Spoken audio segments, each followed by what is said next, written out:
And if there is any provision at all, if at all, that would need a change or correction somewhere in the charter, let us all cooperate and maybe suggest to whoever is control up there what would be the changes that would redound to the benefit of this country. I hope that it will remain that way. The chances are they would come up still, which has always been the excuse to open the charter. I do not want to put forward anything that might, ayaw ko na lang speculate. But if there is any change coming up, well and good, we should welcome it. But doon lang, I hope it would not rumble on to some other matters aside from the economic provisions that they would want to amend, change, correct, rectify. Pero ako talaga ba, up to now, I am still in wonderment kung ano yung why in heaven's name but there's always that economic provisions na hindi makorek-korek noon pa. That is the usual convenient way of saying things, but leave it that way. I'll go along with it as long as we stick to the economic provisions. Whatever they want to change there somewhere, somehow. Yun lang ang akin. That's the long and short of this press con. Wala naman akong ibig sabihin. Maybe that I just wanted a big crowd. I have been out in circulation, very far from the madding crowd. So, from time to time, gusto ko kayong makita. The dialect, it would be something like, gimingaw ko ninyo. Huwag mo humingaw sa ako. Mula na maklaro taba kay. So, yun lang. Hanggang doon lang ako. For the non-set. So, kasi andyan naman rin ang the progression of things. So, I would not want to go ahead forward and, overtake ka sa which may or may not come. Parang ganon lang. Well, it seems like you're not really 100% sure if we can trust these people na mag-handle. What if sa gitna ng sinasabi nilang economic tutulungan, biglang na-open yung charter at yung constitutional change natin at biglang pinasok yung terms nila at yung personal interest nila? What shall we do and what can we do? And what will you do? Well, ganito yan. Whenever you open the Constitution for changes or amendments, you cannot place restrictions or conditionalities na hanggang dito ka lang. When you open a charter change, it's plenary. Hindi mo we call for a constitutional convention or we call for a constitutional constituent rather, becomes a congruent constituent body by Congress, people's initiative. Whatever it is, hindi mo malagyan ng restriction. Because when you open it up, it's all for the taking. Plenary talaga yan. So, you cannot place restrictions there. So it's possible na bigla may isang congressman tatayo and ay sasabihin niya, I move to to extend our terms like that. May biglang gumano. Kaya ako nandito eh. Kaya nag-uusap dito. Not only for any particular office in the Constitution. Ito namang local offices, local government offices are not mentioned in the Constitution.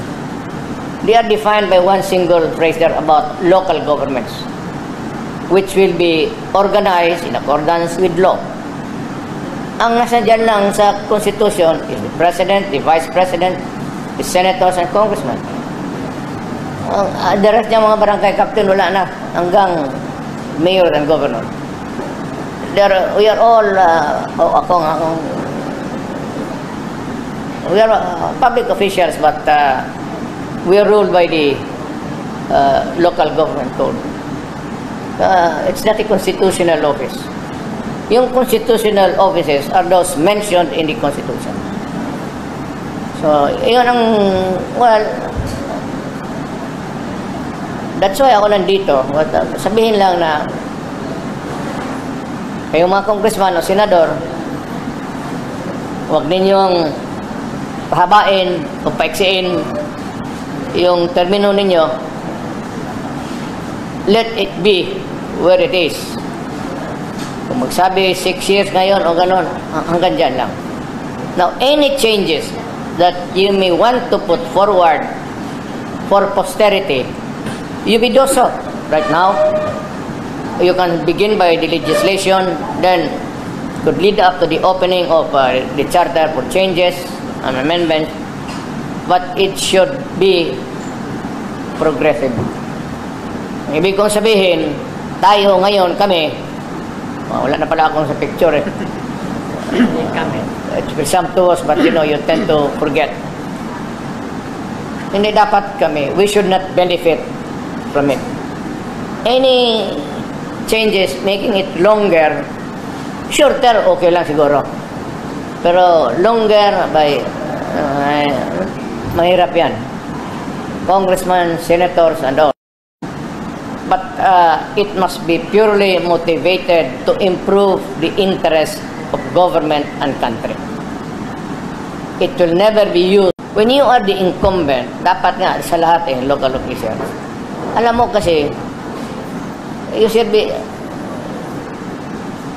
allowed to resign 6 months before, precisely to deter you from using the resources of government to fund your candidacy. Governor man, mayor, alam mo na, you will have a lot of advantage if you do that. Fair is fair. Wala naman tayong ano dyan, but this is the democracy. Rotation dapat. Now is the time for Bicolano to be president. Maybe tomorrow from the southwestern part of Mindanao, which would be Zamboanga towards Pulo.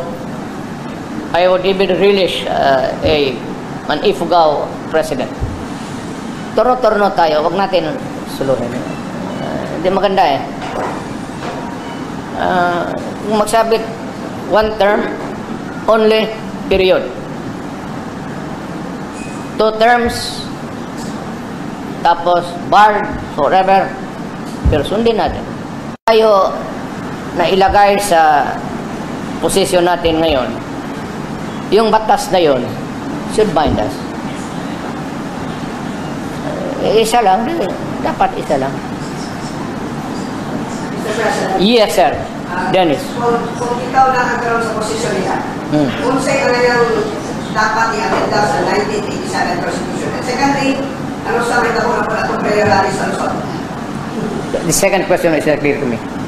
The second question is, karon sa napon may tabo na tayo himuon nga prayer rally sa Luzon. Wala, I do not think that yung first question is irrelevant naman yun. Kasi mo wala naman akong nakita sa horizon na any attempt to circumvent, go around, or anything na hindi maganda. I just want to,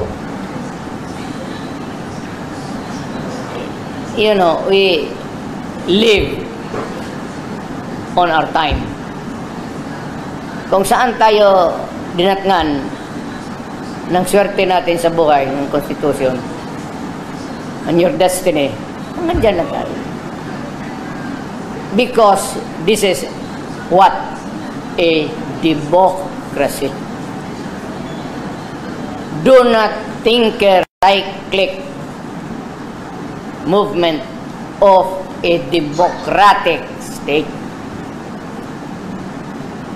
Do not introduce something which is foreign or not aligned with the original intentions of those who made the charter. Sundin lang natin yung the intention. Kung ginawa 6 years, 6 years. Now, kung nandiyan ka sa 6 years, diyan ka lang. You want to make changes, make it another successively, wala fine. But you should not benefit from it. That is really what democracy is all about.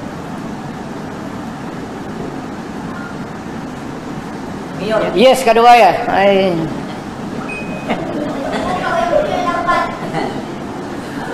Sir, what made you change your mind? Previously you said no for PI, no for tinkering the Constitution. What happened? Change my mind. Change your position. I never changed my position because there is only one position. Hindi naman ito kama. Ang ano doon is really, there is, I said you should bind yourself to where you are or where you are placed. At or is. I don't know which is the proper one. So you don't want a president who is next term of office. So same with the senators. Again? You don't want a president, a president, or any president. It's obvious. That's why the Constitution says one term only. So you do not have the privilege of being elected again. You just follow the intent ng gumawa ng ating Constitution. In other words, do not. I mean. Good. They are saying after the Cebu prayer rally, it changed a lot in terms of perspective vis-a-vis the people's initiative and the constitutional discussion process. Why? No, I've always been a stickler to. You can if there's a record of a history of my public life stint in government, I've always been consistent. Ayaw ko yung I never crave for any other than what is given to me by law at that time. Wala akong. If you were to suggest what provision, what economic provision in the 1987 Constitution should be amended, what would that be? I don't care if you make the economics sa libro dyan sa. Huwag mo lang pakialaman yung Constitution. Saksak mo na lahat ang economic provisions ng libro ng encyclopedia kung gusto mo. Let us not, beat around the bush or find excuses to just. Huwag na tayo magbulahan dito kasi matanda na tayo. We've been long in dito sa gobyernong ito, tumanda tayo. Nakilala kita, naka-short pants ka pa lang. Nagkaalaman na tayo dito kung sa badya, labad-labad ka man sa asking questions. Sir, because you're saying that you're fine except the term of office. So if you're fine, which one should be amended? And which smart with the economic. Wala na, kasi dapat doon, kung elected ka doon lang. But if you can do it na i-amend mo, but the problem is, if you amend the Constitution and you are the incumbent president, you have all the resources to get what you want. Kaya mong bilihin pati yung barangay captain, so what result would you want? Huwag na tayo magbulahan dito sa Pilipinas. Sabihin mo, ipadaan natin ng referendum, plebisito. Bilat. Kung gusto ng presidente, the resources are there for him to utilize. Pagkabubog naman niya pag hindi mo matalo basta. Whatever it is, a referendum or a plebiscite or a result of a votation or whatever. Are you saying that if you are going to amend, it's going to be a done deal because he is president? I am saying that it's not the time to make changes in the Constitution. The Constitution is good, very good, the best that we have ever produced. Do not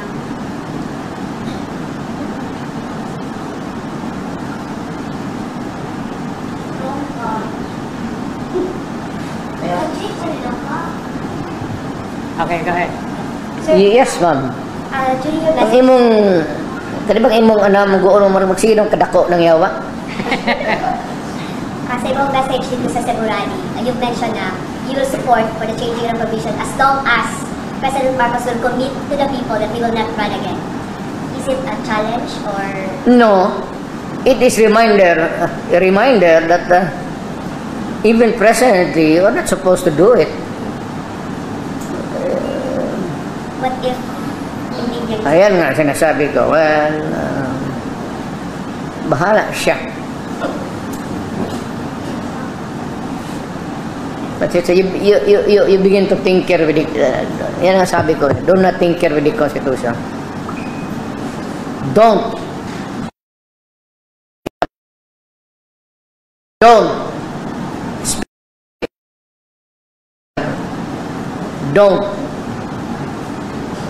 other amendments, fine.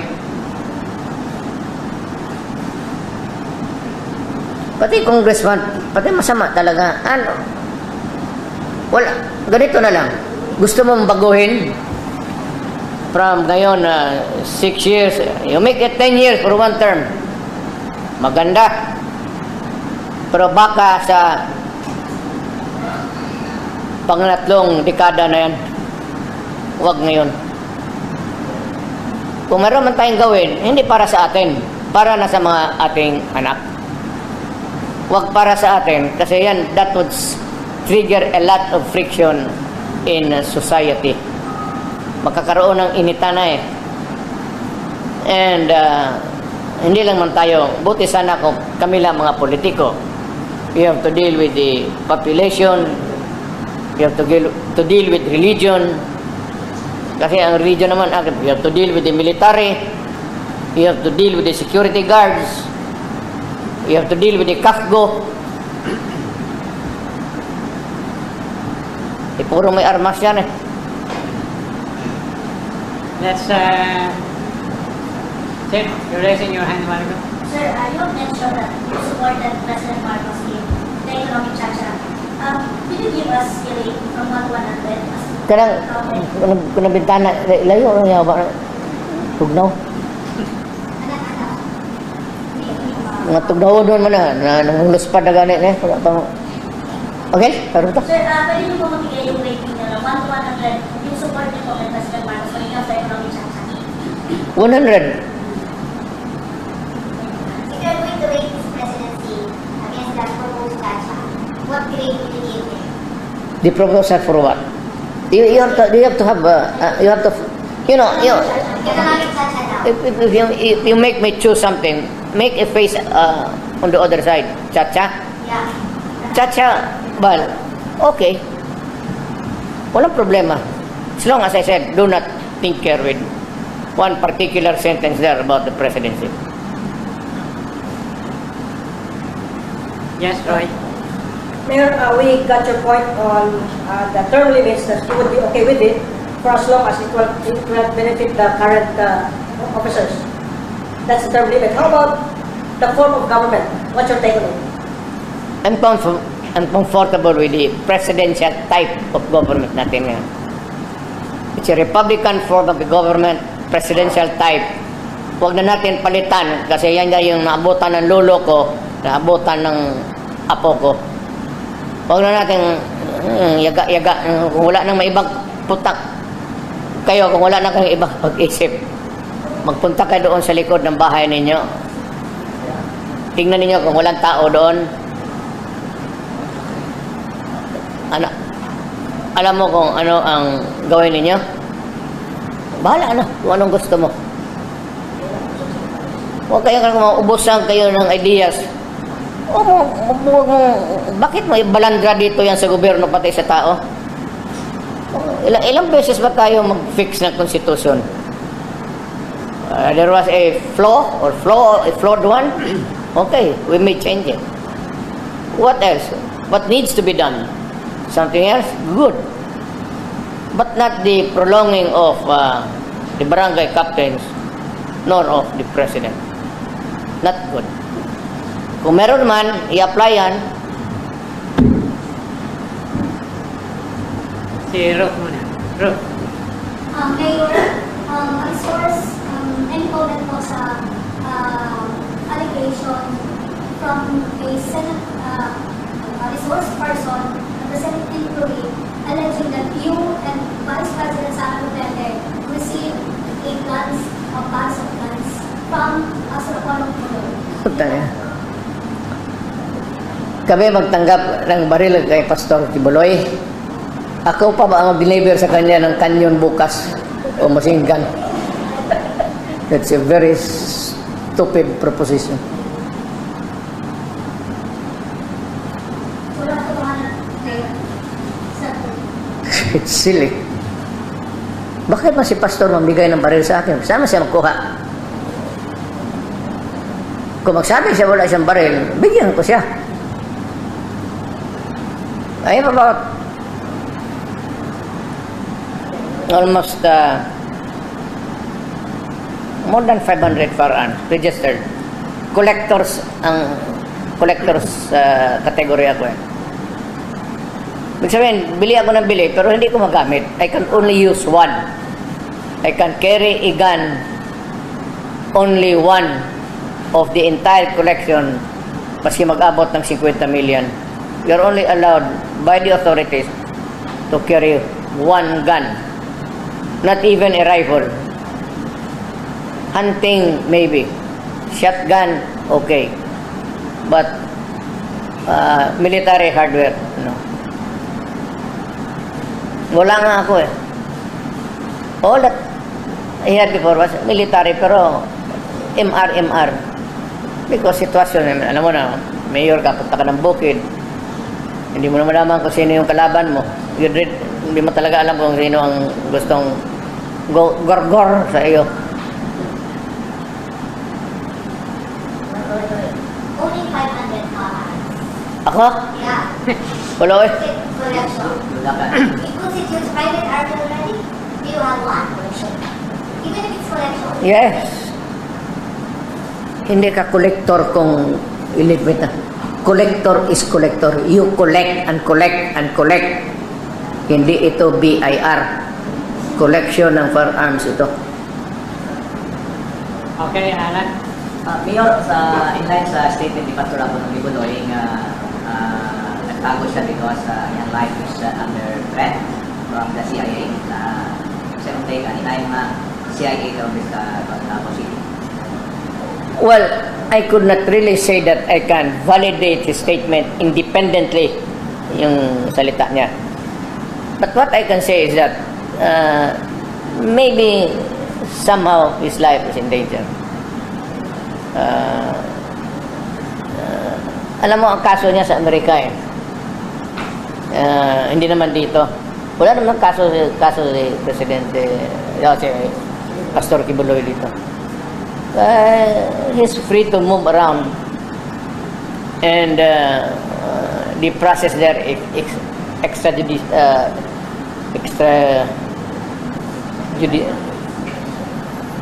Tradition. So, it's a long process. Rendition. So, Hindi rendition, military. Extradition. This is also treated. willing siya magpa-extradite at din siya gusto extraction. Malit na kaso yan. America would not go into that.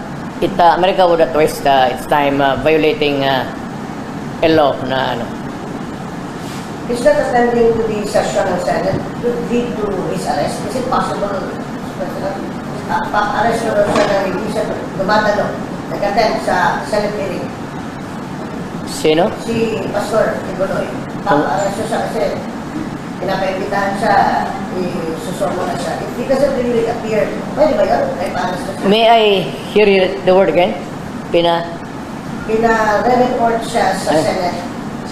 Oh, I thought- Subpoena siya, subpoena. Subpoena. Could it lead to his arrest? Yeah, question. What is the equivalent of the word subpoena? Invitation. Oh, yeah. It's not an order. You cannot order an ordinary citizen like me to compel me to report to you. For what? If I don't want. Or if outside to the national interest that you should appear, if I begin to question you, what is the significance of that interest? Kaya pastor yan, kung gusto niya, hindi. Kada so makalid ba niya sa kining contempt dito? It could because unreasonable refusal. So maybe the first is invitation, comes the subpoena. A subpoena is more or less like a subpoena of court. Same effect. It can compel your attendance. Pero ako naman, hindi niya, ang ayaw niya, ano man gusto sa kanya? Wala mo na nakita na of national interest yung Mayor, another topic lang, Mayor. Yes. Our PNP right now seems to be involved in a lot of cases that millions of pesos na yung hinakaw nila, yung planter, sinuha nila for 40 million, sinuha sila ngayon. At marami na pong trial na nangyayari dito. I've seen politician po napakarami ng bodyguard dahil dito natapat ng Cotabato. What is happening in that country today? With regards to peace and order. well, national leadership should alam mo dito sa Pilipinas, wala naman talagang ambos araw-araw eh. Alam mo, pasikatan lang yan. Ako personally, I do not need. Pinipilit na nila yung pulis sa akin eh. Pero kung ako, I'd rather, if somebody has to die today, tonight, or tomorrow, mas mabuti pa ako kasi matanda na. Kaysa mga pulis, may pamilya pa yan, may mga anak pa. What the heck about going around with so many bodyguards kung hambog mo lang yan? Para sa takot lang yan? All you need is a gun, maybe, and 2 balls. Pag isa lang itlog mo, yan ang problema. O tatlo. Either isa or tatlo. May imbalance eh. Dalawa, tama-tama lang. Okay? Yeah. Oh. Mayor, you mentioned na pa-aprobahan naman sa PBC is kailangan provision lang. Okay sa ito. Dati, pa-aprobahan ka na sa Kongreso, kailangan sa PBC ito. Suportahan ba nito? Kung kampanya ba kami aprobahan ang pagdating sa mga. Come to think of it, you know what? Even if they will touch on everything there in the charter, yan sa Constitution, I will not mind. But make it progressive. Huwag lang mag-benefit tayong kami, hindi na ako, yung nakaupo ngayon. Huwag mong habain yung bituka mo. Gusto mo na a longer term for the next president would be good for this country, or there will be no limitations at all for as long as he remains to be a loyal and a good public servant. Wala man tayong problema lahat. Kung hindi naman santo, pero kung tao na matino na nakaupo dyan sa Malacanang, he can stay forever. Ang problema lang ganito, Nag-iisip ako ng malalim. Problema kasi, si Hesus Kristo hindi nag-apply ng certificate of candidacy.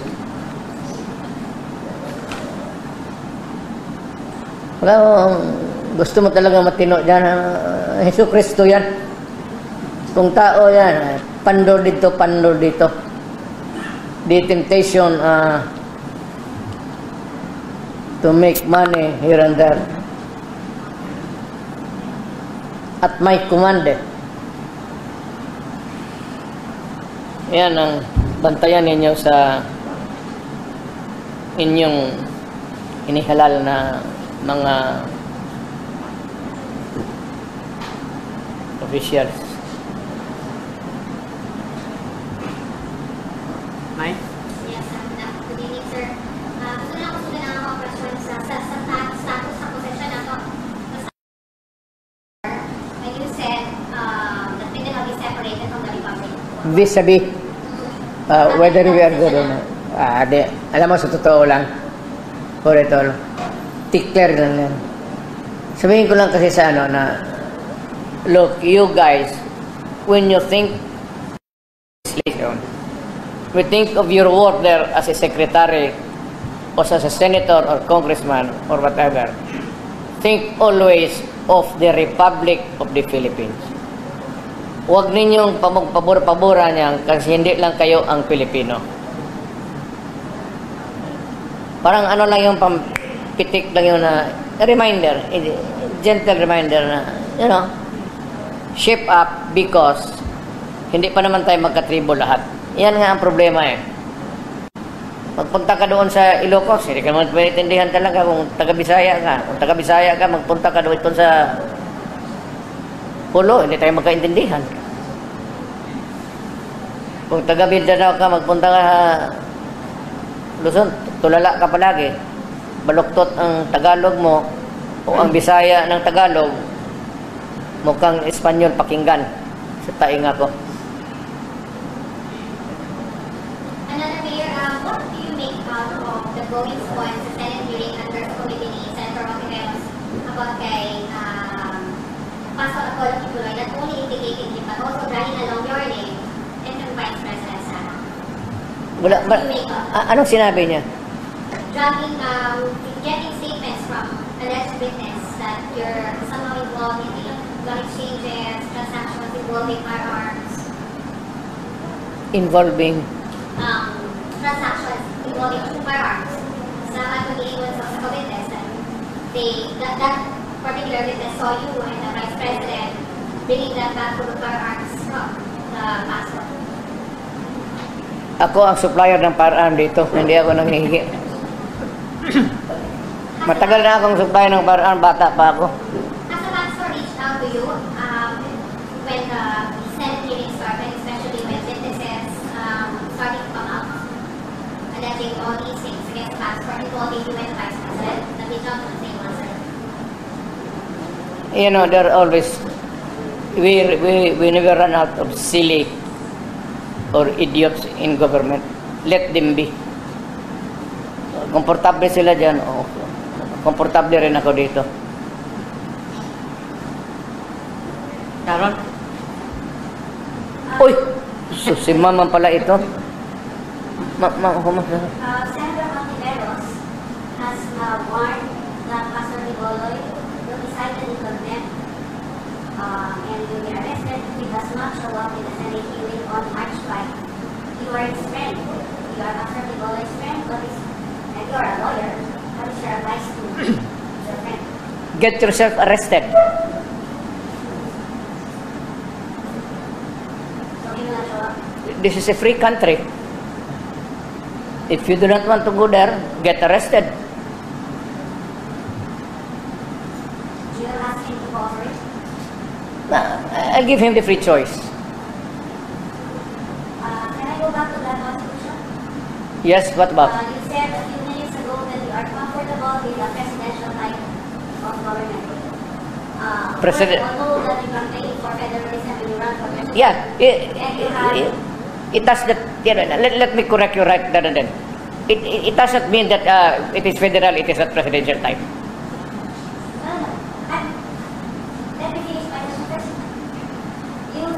you are in favor, wag na lang palitan, naabutan ng lolo ko, naabutan ng ako ko. But in 2015, when you campaign for the presidency, you pushed for a shift, to change the constitution, to shift to a federal system, right? Right. Okay. But you had, the first half of the term, you had a super majority. What even up to the end, diba? Look, it's just... Why did you not muster enough political will to get that shift to federal system? To answer your last question, because wala akong enough political will. Second, actually, there is not much different about a federal system being presidential. There's no incongruity there. Okay, America, it's a federal union of federal states, United Nations. It's federal, it's presidential type of government. I do not see any walang nakitang ano doon problema karon. Do you not regret that you were not able to do as you promised in 2015? You cannot have your cake and eat it too. May ang Diyos may ibigay sa iyo, may hindi. So, hindi lahat ng kaligayahan na gusto mo makapkap mo sa mundong ito. There will always be disappointments. And this was your big disappointment?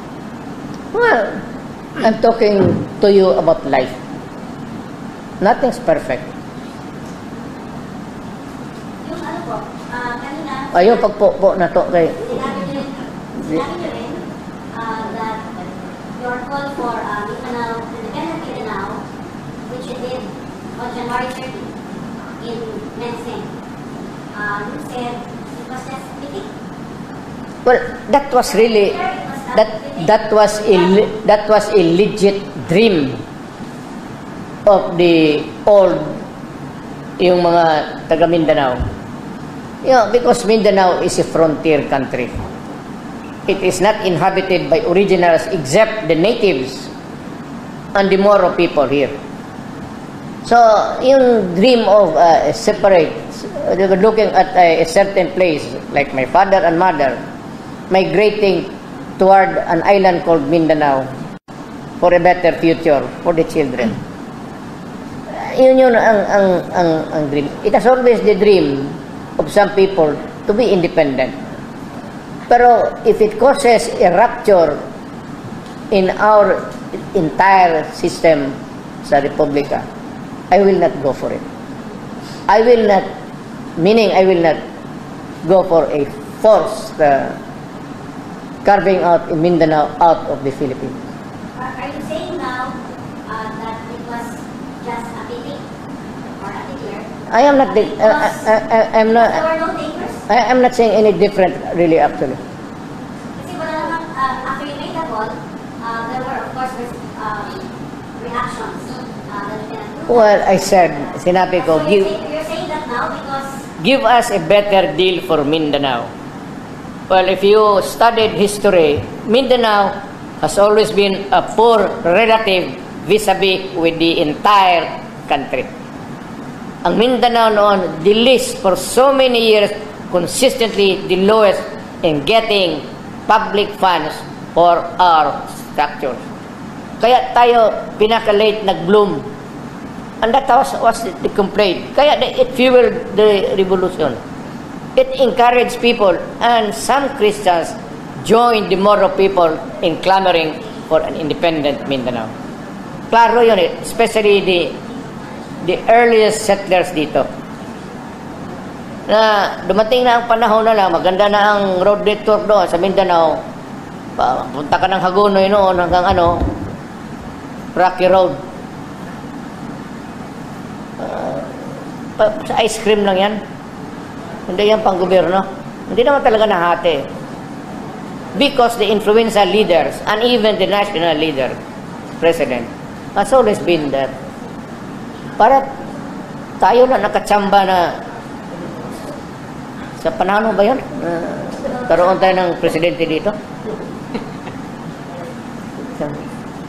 Pero ganun pa man, there was never really a radical change in my... When I'll just be frank with you and everybody else. When I became president, there was never the slightest moment that I was thinking of placing the interest of Mindanao over and above of the entire needs of the entire country. Kung ano lang ang sabihin ng economic planners at ano lang ang sabihin ng mga Department of Highways and everything, at unahin muna natin ito because I am not as bright as anybody else. I might be a lawyer, good in memorizing. Hanggang dyan lang, memorize. Pero to be an enterprising thing about governance, malayo. I cannot claim. So, pinakalas na po.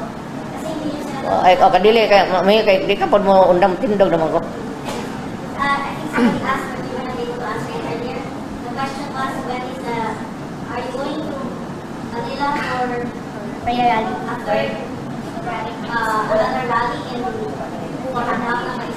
Of course not. What for? So, nasa po rally of the last? It's just a pretext just to go home to say the alam mo, Cebuano always yearns to say sorry. Any slightest excuse to be there. Pero sabihin mo just to be at the moment because it is demanded. Okay. So, there's no schedule for now? No schedule. If you are asking the question in terms of what would be in the future of this country, and what would be your views or opinions if this would occur or happen or not. I'm retired. I would like to stay retired. I do not want to meddle in politics. Maski na sa mga anak ko, if they can carry the burden on their own, kampanya lahat na gusto ko magpahinga na. Color, maya ko lang sabihin sa iyo, 40 anyos na gud ako.